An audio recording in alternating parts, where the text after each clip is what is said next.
Bom dia, vereadores, vereadoras.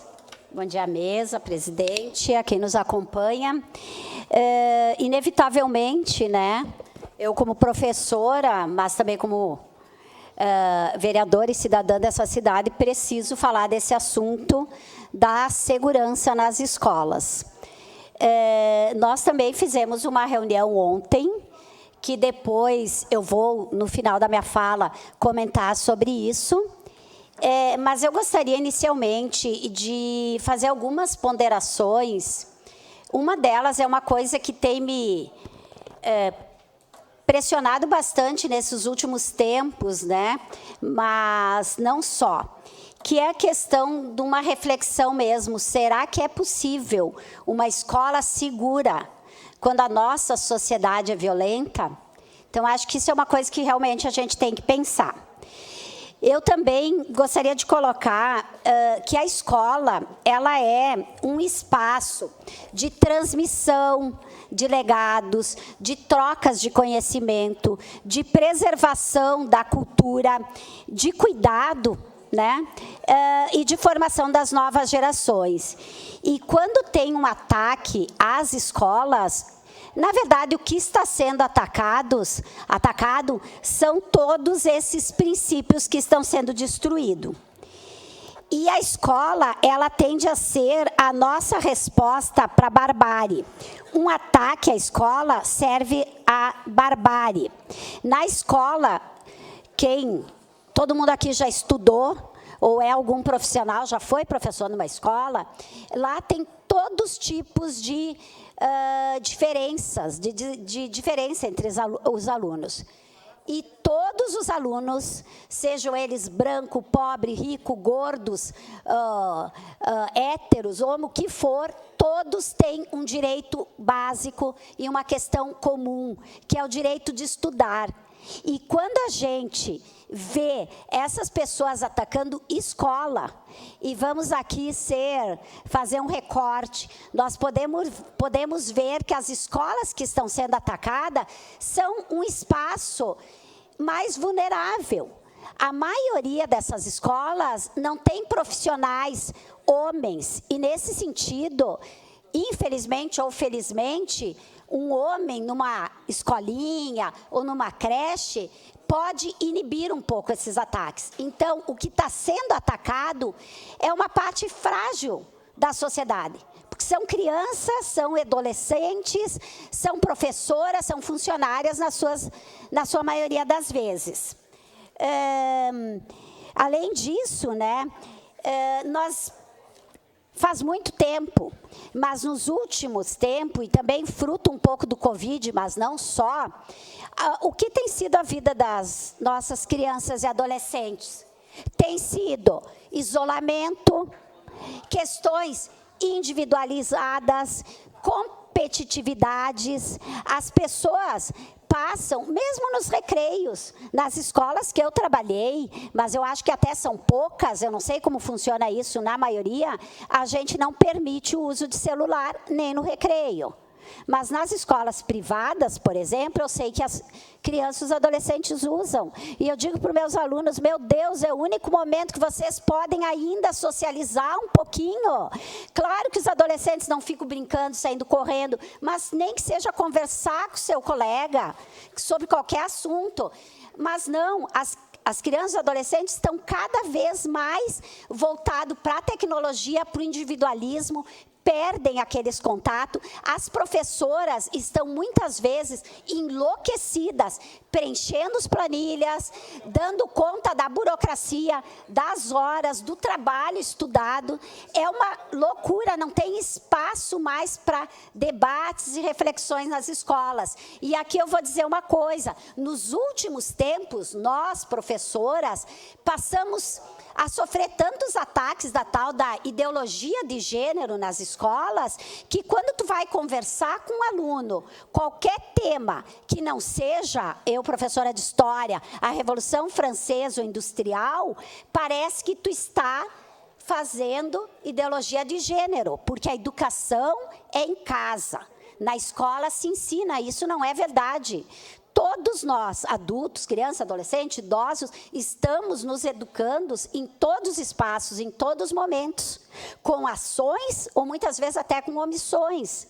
Mas quando uma escola para, eu nunca vou me esquecer, uma vez eu estava dando Revolução Francesa, por isso que eu sempre uso esse termo, e uma aluna saiu correndo da minha aula, e quando eu fui atrás, né, eu disse, escuta, Jaqueline era o nome da guria, faz tempo, então não tem problema de identificar. Jaque, pelo menos pede licença. Ela disse, ai, prof, não aguentei. Esse fim de semana, meu pai bebeu, bateu na minha mãe, todos os vizinhos viram. Minha mãe pegou meu irmãozinho e foi embora lá para a fronteira. Eu não sei o que fazer. 7ª série. Vocês acham que eu vou voltar para a sala de aula e vou continuar lá com o rei da França? Não. A escola precisa acolher essas falas. Só que isso faz mais de 10 anos. Eu continuo fazendo, mas muitas colegas minhas têm medo de dar o corpo humano. Ou a história da Grécia, porque tu tem que mostrar aos homens lá como vieram ao mundo. E daqui a pouco a gente vai ser chamado pelas famílias, pelas mantenedoras, ou pelos vereadores, ou pelos governadores, sei lá, que tu está ensinando a educação sexual nas escolas. Então, gente, todo esse espaço da escola também está dando evasão a esse tipo de violência, ao individualismo, à falta de conversas, né? E aí, tinha preparado, mas falei... Aí também, o que a gente vê? É angústia, é incerteza, é dores, é tristeza, são frustrações que vêm para dentro da escola. E não é só dos estudantes, é da comunidade escolar, é da família, é das professoras.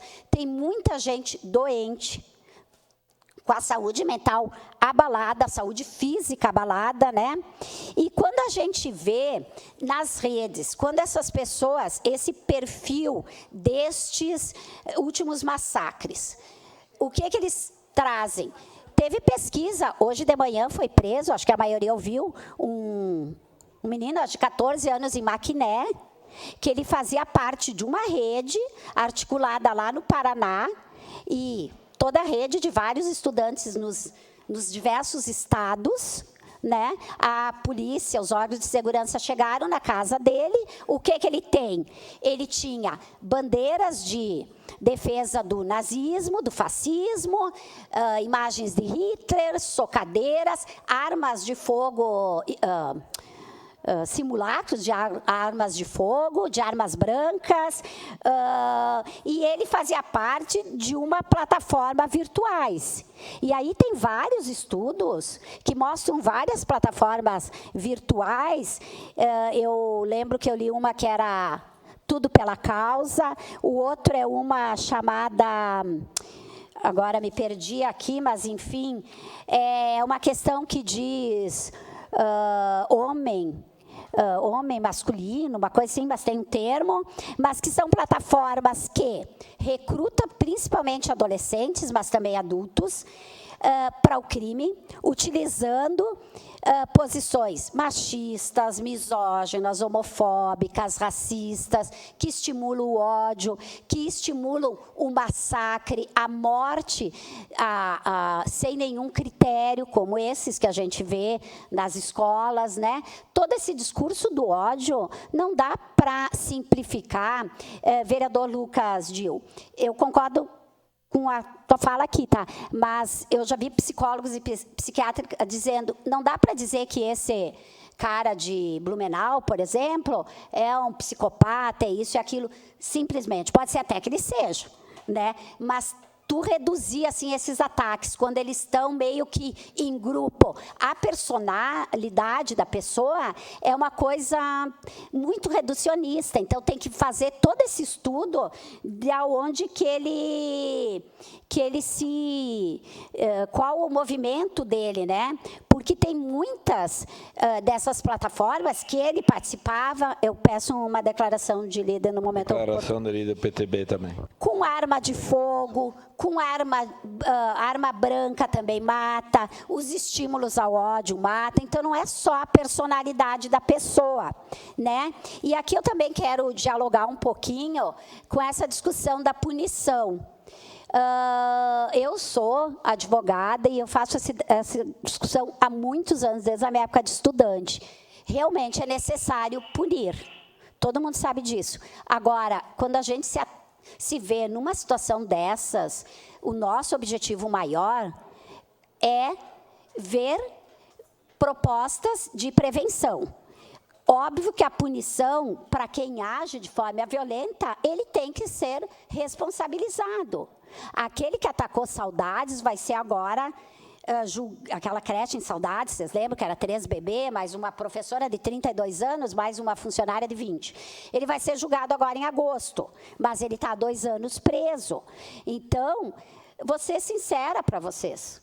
Não existe isso, o cara, eu vou entrar numa creche com machadinho e vou matar algumas crianças. Porque a minha pena é 12 anos, no máximo. Não. Vai ser 18 agora, eu não vou. Não existe isso, gente. Ninguém deixa de fazer um crime bárbaro, o hediondo, porque a pena aumentou. Ninguém deixa de fazer. Se eu deixar aqui do teu lado, Gladys, minha bolsa, e tiver a minha carteira aí, tu não vai pegar. Mesmo sabendo, acho, né? Mesmo sabendo que tu vai ter uma pena de 1 ano. Mas qualquer outra pessoa, não importa que a pena é de 1 ano, de 2, de 3. Não é que eu não estou dizendo que não tem que ter penas rígidas e não tem que ser aplicada a lei. Eu só estou dizendo que esse tipo de proposta, vamos aumentar a pena para evitar os crimes, é mais ou menos quando o time está perdendo, aí tu troca o treinador, que é para dar mais uma satisfação para a torcida ou para a sociedade, no caso do aumento da pena, do que realmente uma efetividade no combate à prevenção dos crimes, né? Então, o que aconteceu? Também tem um estudo aqui, que é dos Estados Unidos, que eu acho que todo mundo também sabe que os Estados Unidos é o campeão desse tipo de ataque, há muito mais tempo que nós, já começou há mais tempo. E o que esses estudos mostram? Que uma pesquisa publicada em 2019 dos Estados Unidos, que revisou 179 tiroteios em escolas lá, entre 99 e 2018, 20 anos, né? Concluiu que manter guardas armados na escola, câmeras, interfones, detectores de metais, até mais recentemente o botão de pânico, não diminuiu os ataques nas escolas. Isto não significa que a gente vai ser contra, vai desestimular esse tipo de coisa. Tem que ter, mas isso não pode ser o único caminho. Não pode. Nós precisamos pensar em ações mais amplas na sociedade. E aí eu vou entrar nos 7 minutos que me faltam nessa reunião que foi feita ontem. Eu queria ter participado da reunião aqui da segurança, não foi possível, que eu já tinha avisado, mas logo depois nós fizemos uma reunião, que era para ser uma reunião pequena, acabou sendo, tinha 30 pessoas, foi pequena, mas, né, quem era que estava na reunião? Representantes da SMED, representante da 4ª CRE, representante do CEPERGS, do SINSERV, do Conselho Municipal da Educação, do Conselho Integrado dos Círculos de Pais e Mestres, da Comissão de Direção Municipal e da Comissão de Direção das Escolas Estaduais, e várias professoras, diretoras, né? Mas a representação, o Conselho Tutelar também, né? Então, a representação era o quê? Era para ver exatamente quem sofre e quem pode criar alternativas para essa situação nas escolas. A gente queria ouvir a comunidade diretamente envolvida, a comunidade escolar, porque está em pânico, representante de pais, de mães, de famílias, tinha alguns também.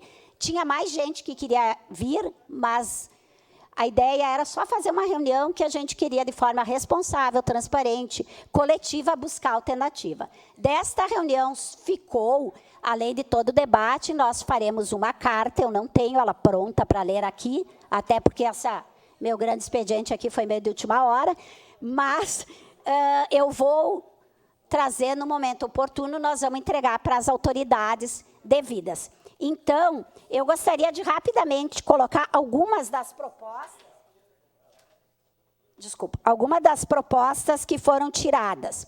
Na área de segurança pública, a adesão do Estado e do município ao programa federal, na área de segurança às escolas, aquele programa que foi lançado há pouco, mas que tem várias ações para os Estado e município fazerem. O aumento, a gente pede, né? O aumento do efetivo da Brigada Militar, da Guarda Municipal nas escolas, inclusive através de concurso, que eu acho que está faltando, e as escolas aqui, a gente fala todas as escolas do território, né? Pega as municipais, estaduais e inclusive as privadas, porque nas privadas também acontece isso, né? Não vamos achar que é só as escolas públicas que acontecem essas agressões, essas ameaças. Às vezes, em algumas privadas não é tanto publicizada, mas também acontece. Aumento da patrulha escolar, do sistema integrado de comunicação e denúncias, canais de denúncias anônimas, tanto no sistema integrado quanto nos próprios órgãos, né, da polícia, fiscalização e investigação das redes sociais, as fake news, mas também os cyberbullies, a Deep Web e a Dark Web, né? Essa fiscalização que se dá principalmente através da Polícia Federal, mas a gente reforça isso. Nas escolas, a questão da infraestrutura, nós precisamos desse sistema de monitoramento por câmeras e tal, mas também é necessário os muros, as grades. Tem escola que tem grade, cerca, que dá para entrar. Agora, talvez, tenha sido arrumado. Não falo desse ano, falo do ano passado. Então, tem que ter toda uma reforma de estrutura e de infraestrutura nas escolas. Na questão de intervenção direta nas escolas, o fortalecimento das CIPAVs e da RAI, o aumento da equipe escolar, com equipe multidisciplinar e auxiliar de disciplina. Algumas escolas precisam ter, antigamente tinham mais e tal, né? Eu não me lembro qual foi o vereador que mostrou ali a porta aberta, sem ninguém, ontem, na escola Zélia, tá, o Bortola. Mas é o seguinte, as professoras são mínimas nas escolas. Quem chega às 7 horas é a diretora. Então, tem que ter mais efetivo. Falta professora, está faltando, não tem substituta. Então, tem que ter uma estrutura de pessoal também. A questão, com vista ao desenvolvimento da cultura da paz e da não violência, efetivando o trabalho das psicólogas, psiquiatras, assistente social, que já está previsto em leis, e que a gente tem aluno há 3 anos sendo encaminhado para psicólogo, psiquiatra, e não está sendo atendido. Há num ano o aluno se mata, ou mata alguém. Então, nós precisamos reforçar a saúde. A saúde mental está cada vez pior, e os alunos matam e morrem em função da saúde mental também, né? Isso eu estou falando mais dos alunos de dentro da escola, não esses ataques de fora. Nós precisamos reforçar equipes multidisciplinares, a valorização das escolas e dos profissionais de educação, porque quando meu filho chega em casa e diz, minha professora não sei o quê, meu filho dizia isso para mim na escolinha, e a prof não sei o quê, eu disse, bom, se a prof disse, tu vai acatar. Depois eu vou lá falar com a prof para saber se ela estava errada ou não e vou conversar com ela. E, em primeiro lugar, nós precisamos respeitar as professoras, as educadoras, porque não é isso que acontece. Geralmente, inverteu a coisa, né? Nós precisamos, na saúde, efetivação dos atendimentos na área da saúde, psicólogos, neurologistas, psiquiatra, né, que tem que resolver as questões nessa área. Nós precisamos trabalhar de alguma forma com as famílias, mas com a imprensa, a necessidade de não espalhar esse fake news, que é 90% disso que estão falando, é trote de adolescente, que às vezes até não quer ir para a escola. Então, faz isso. Mas acontece que tem os 10%, que é verdade, 8%, então é perigoso. E foi tirada uma audiência pública, uma reunião pública que vai ser aberta a toda a comunidade escolar, com a finalidade de ouvir e orientar as comunidades.